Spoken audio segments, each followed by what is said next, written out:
Welcome to Vitalify Unplugged. You're listening to your hosts, Gry and Steph.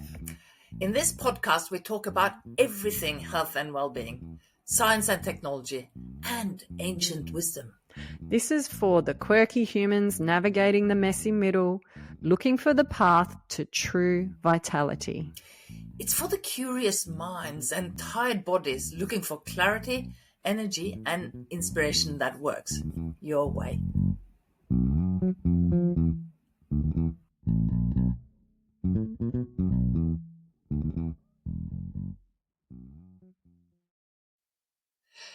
All right. So, Steph, what do you think are the signs of when your gut actually needs some loving? Well, I mean, there's two main kind of signals that I would listen to, and one is obviously the physical one. Like if you're feeling bloated or gassy or really uncomfortable, in pain, right? Yeah, like and I don't know if you've ever experienced really, I mean, yeah, IBS, obviously you've experienced severe gut pain, right? Like it hurts, like you double over. I mean, that's an extreme signal that something's not right. But I mean, if you sort of backtrack a bit and go what comes before that, they're kind of signals if we tune in, and potentially the emotional connections to that is like maybe you're super irritable, maybe you're like in stress mode and overwhelmed, you know what I mean? Like, or you're feeling a bit low in yourself. So, the physical and the emotional, I believe, and there's research now that shows that. Obviously, even in this gut mind connection guy, like he's Are saying, you getting a commission from this dude or what? No, but maybe I should, right? Maybe you If should. you're listening, my name's Stephanie. But I think there's another physical sign as well. I'm not sure how it works, but I just noticed yesterday because I went to a wonderful long lunch on Saturday. 4 hours of eating and drinking and basically raising $50,000 for charity. So that's my excuse, and I'm sticking to it. But because it was unusual food for me, my gut was a bit uneasy. So this was on Saturday. Yesterday was Sunday, and my gut was a bit uneasy, and I felt so tired. I just wanted to go to bed. I don't sleep during the day, right? I wanted to go and have a nap. I didn't. But maybe I should have, because that's what we started with at the beginning as well, right? But yeah, my partner went and had a nap. Even asked if I wanted to have a nap too, and I'm going, yeah, no, I'm working on my book. So I mean, for example, in those situations, if I have alcohol and I know, I enjoy a bit of alcohol, but even if I just have that little bit over 4 glasses, I had 4 glasses the other night, which is, anything over that is considered binge drinking. Did you know that? Yeah, anything over 4 standard glasses. I've done a bit of that in my life, I think, especially during student days. Right, and only 4 drinks. Bloody hell!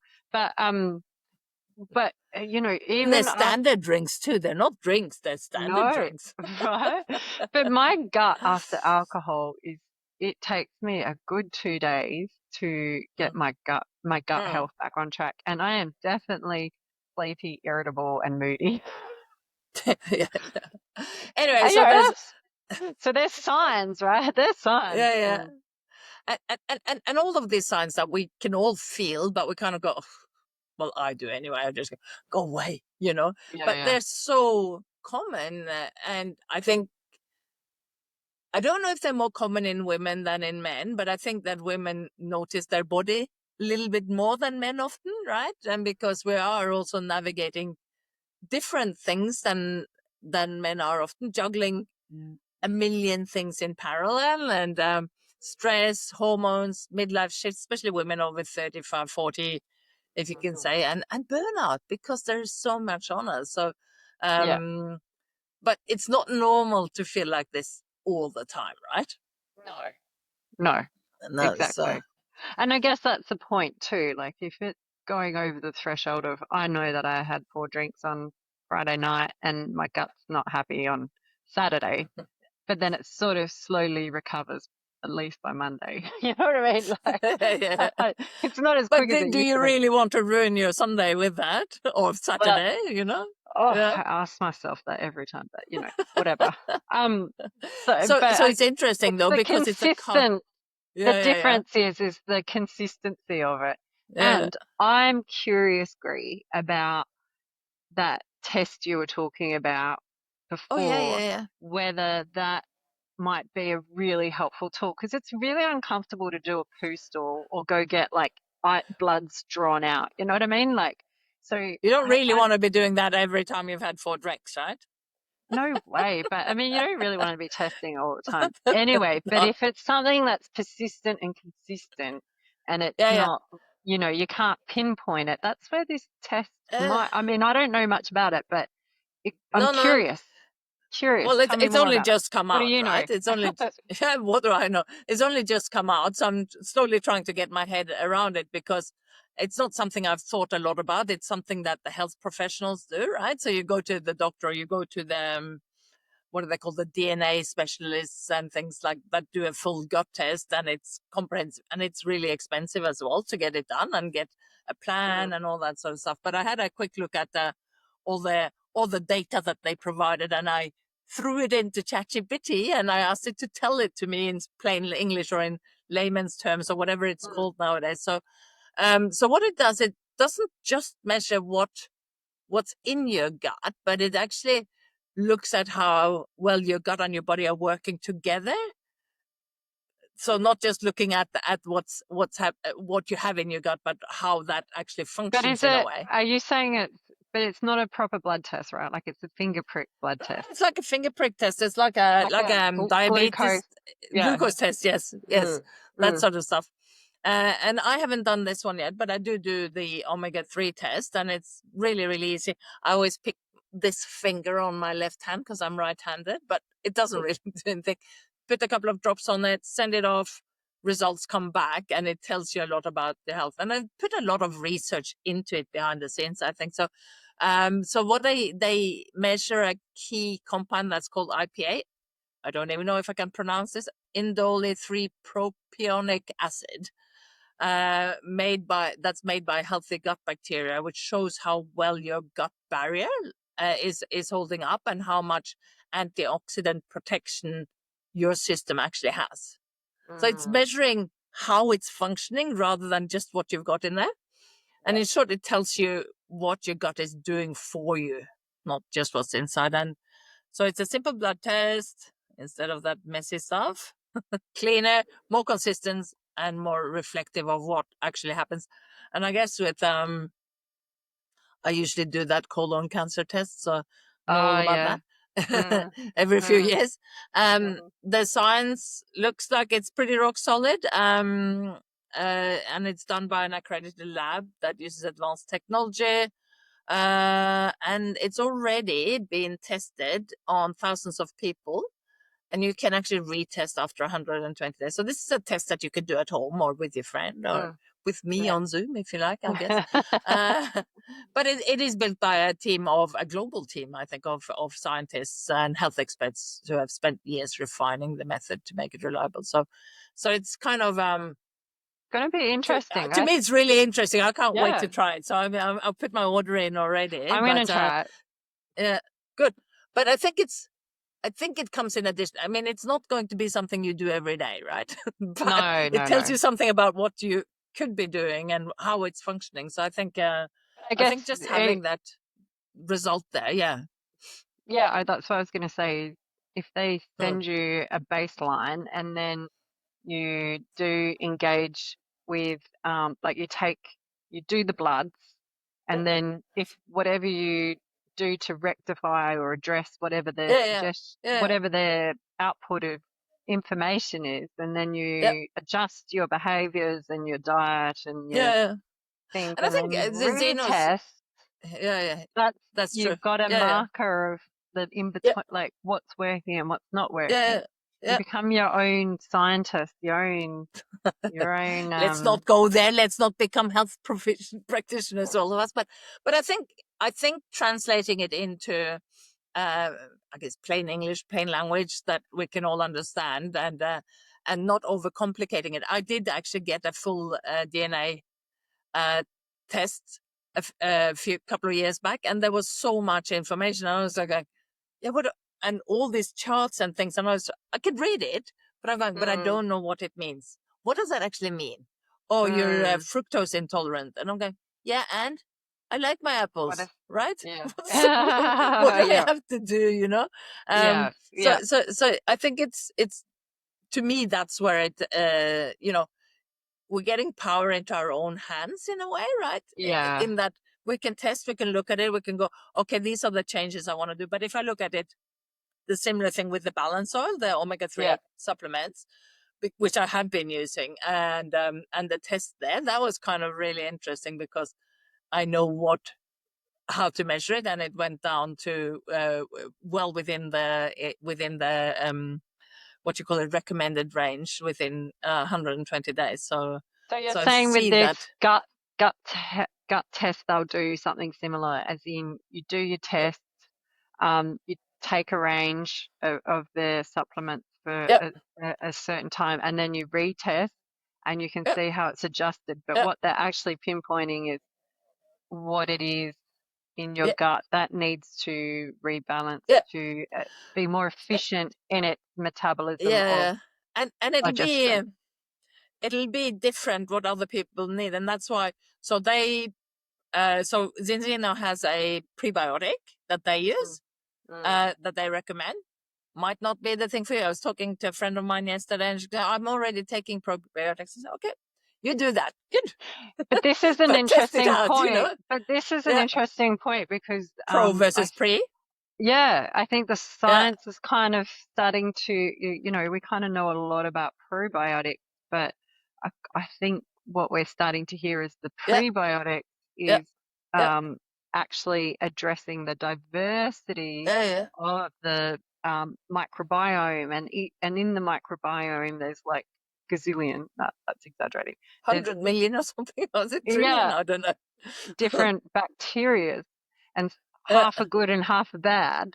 And Yeah. you don't want to wipe out all of them because they kind of work together. So the idea is that you're feeding the good ones what they need, and that there's that really incredible analogy about sitting at a table and the Like in a sushi restaurant, sushi sushi train. trains going Yeah. around, and Yeah. the first person in the line is waiting for the doesn't like the first one that comes out, but the That's person up coming the for. road, 3 seats I up, is waiting for that one. So that's kind of how the bacteria work in your gut, Yeah. and I thought that was a really incredible It's a visual. really good analogy. It's kind of oh, okay, so this microbiome doesn't need that thing; it'll just pass it through, right? And so we'll post the link to that video I think that would in be the it was notes.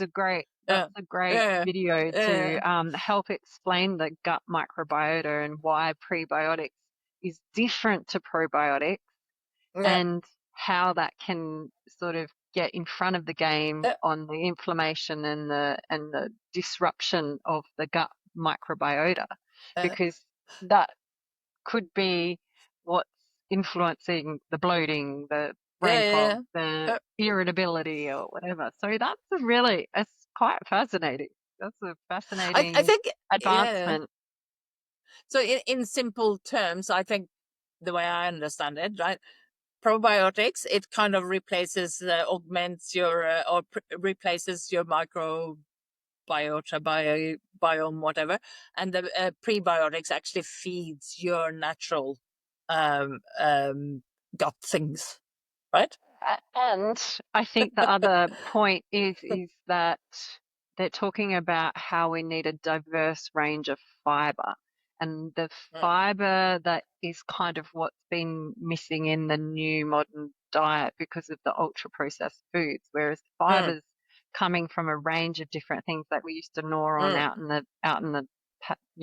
the forest and that's what yeah, our bodies had evolved to nourish the bacterias inside yeah, with. yeah, And I guess now modern food is less of that. So how do we address our gut problems yeah, is, well, yeah, this prebiotics is developed with this array of yeah.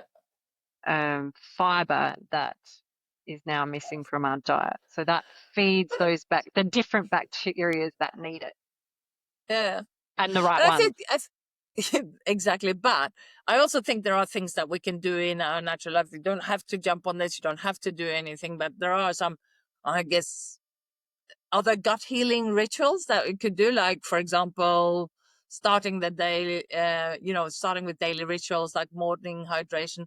Like I like warm lemon water. I like to go out, or sometimes I use lime. I don't know if that's as good, but I have a lime tree, what I call my Corona tree, but don't tell anyone. So, but You slow take know, Coronas for breakfast. warm water with lime, right? Um, breathing before eating. How's that like?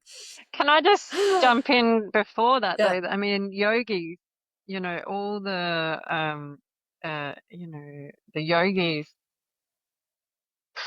before it became cool, like before yoga became become modernized your and what we know of westernized. yoga now. You know what I mean? Yeah, Yeah, like yeah, these guys were getting up and drinking warm water with lemon. Like that was yeah, their way of setting up their digestion for the day and metabolizing. Like these guys knew that back when yoga was yeah, evolving. And so that's, what yeah, you're saying is something that's now science proven, but yeah, also yeah. has been established for a very long time in ancient But cultures, especially if Ayurvedic it's traditions. interesting because I'm pretty sure that my grandma used to have warm water in the morning, just Yeah. a cup of warm water in the morning. But I learned about the practice of having warm water while I was working in India, and I was having some deli belly, I guess it's called, or some gut Yeah. problems. Like, and one of my friends, she goes, "What did she say?" She said, "How about the ancient warm water in the morning?" And I went, "Okay," and I have practiced it pretty consistently since then. To have a glass of warm water, whether it's with lemon or not, but at least get that cleanse coming through and that sort of stuff. What other things Well, sorry, have you been? I cut off your breathing. I mean, obviously breathing deep breaths, flowing down your Yeah, breath, regulating your breath, or tuning mm, in, yep, and again the yogi practices is to breathe in, hold, and then breathe out. And so all those types of breathing exercises, which has now become a science of its yeah, own, is all connected to the vagus nerve. And so yeah, the yeah, vagus nerve, as we talked about earlier, is connected to mm, this highway, this exchange between the brain and the gut. So yeah. So having that yeah, vagus nerve kind of stimulation, but also calming, because you don't want it mm, to be flat. You need it to be mm. sending messages up and back. It needs to Yeah, be a and highway. as we said before, 80% of the messages go from the gut to the brain. Yeah, 80%. So via the vagus uh, nerve. So yeah, um, yeah, breath work is a big yeah, one. But for me personally, like I kind of have a pretty stable routine. Like I don't necessarily always have warm water with lemon, but I definitely hydrate in the morning, and that's yeah, kind of my first port of call. And I do brush my teeth, and then I splash cold water for vagus nerve sort of stimulation, which is oh, that's cool. another yogi practice that I picked up along my way, and then Uh, movement and exercise. And I uh, actually fast. I fast until about 11. Although I can't do that. it's not a proper fast because I have two coffees. But You have what? coffee, which is But coffee probably is not. okay as long as it's just black coffee. No, I don't have black coffee. I have milk coffee. So with fasting and But things, you're I right. tried uh, I tried intermittent fasting, and I can't Which do is what that. I'm doing. I cannot do the only eat for within an 8 hour thing. However, what I can do is I can go for a full day without eating.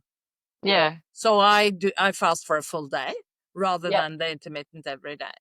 And I find that sort of clears out things. That's very And visual, I I guess. think, But that rest and digest, your gut can't be metabolizing it the whole time, because I think that yeah, I don't know the exact science on this, but that part is like where you're kind of burning out your mm, bacteria, or yeah. your digestive cells, because they're not getting a rest. So it's like rest and digest is kind of a bit of a mantra It's really that's interesting. So worthwhile embracing, my mom and dad always have an afternoon nap. They lie down on the sofa, and they like this is since I was a Spanish child. siesta after lunch, Yeah, right? siesta. Yeah, Mm. absolutely. And every day, and they still. So it's good. I've never picked up that habit. I don't know about my siblings, but um, that's where it is.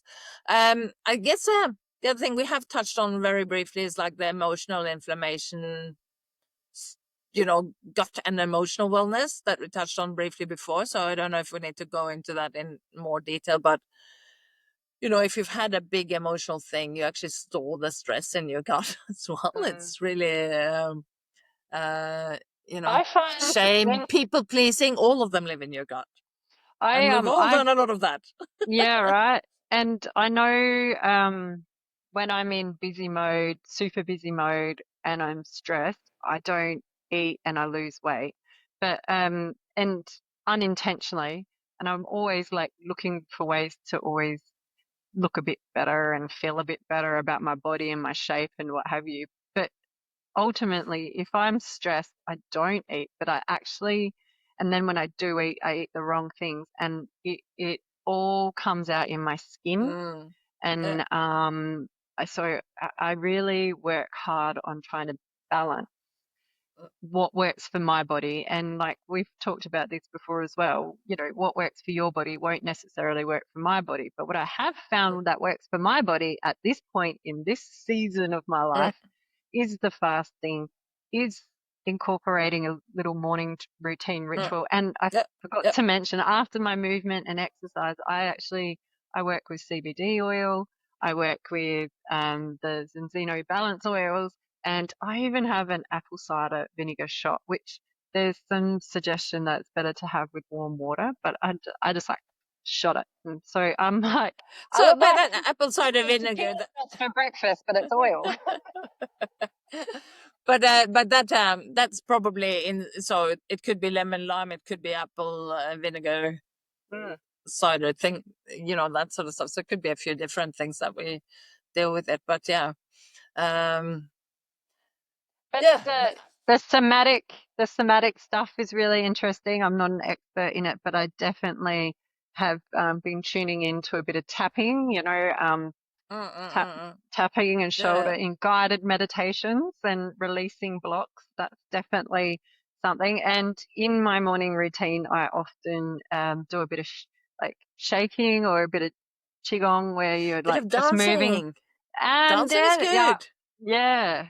So, I mean, anything, and for me, it's different things at different times, and just knowing what Yeah. I need when I need it. Yeah. And Yeah.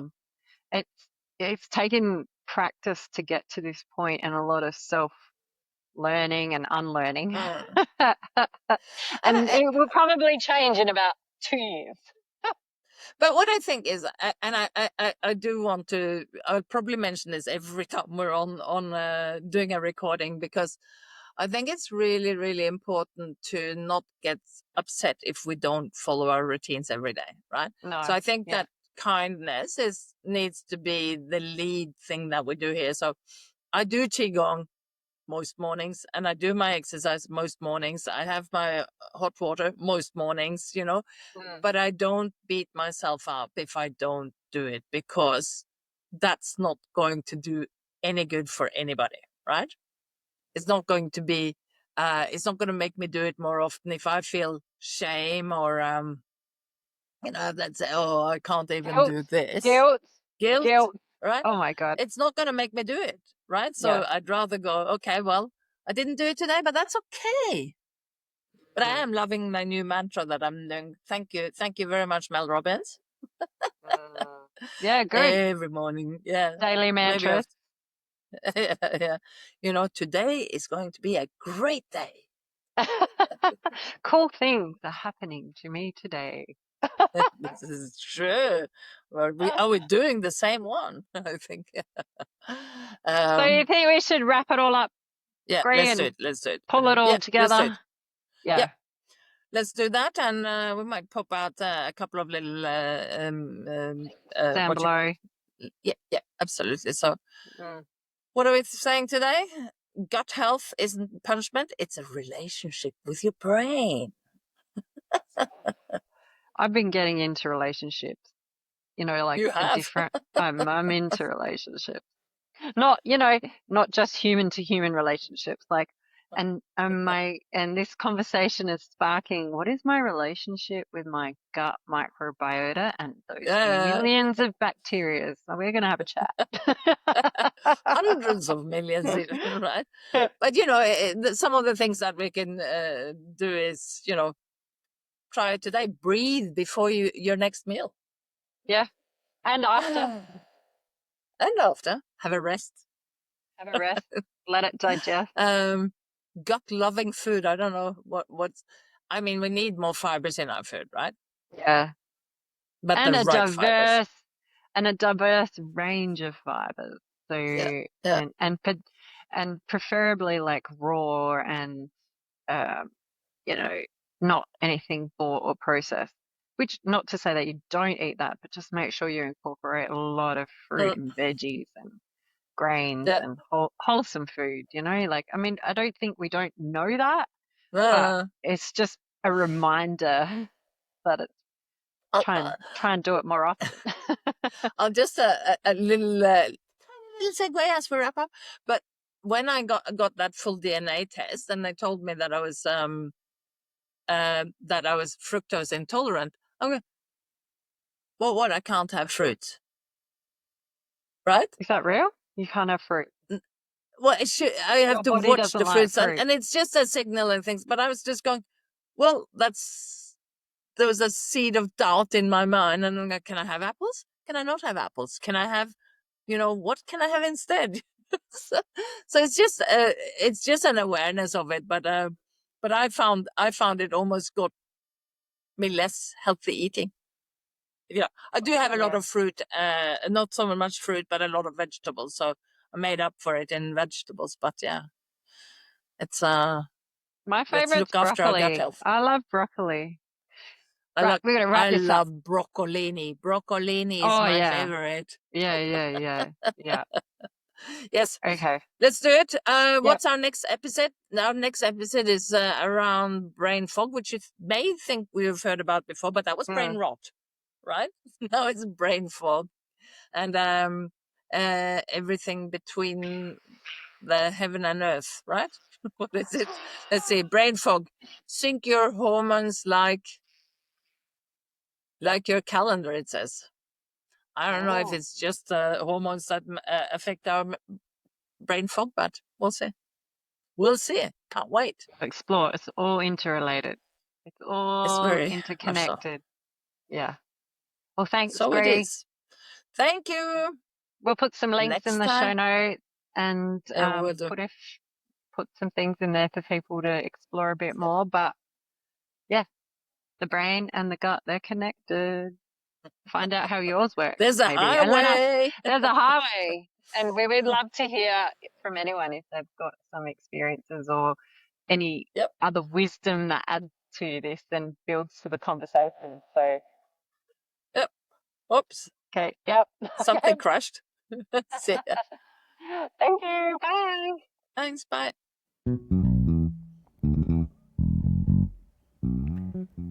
Thanks for joining us on Vitalify Unplugged.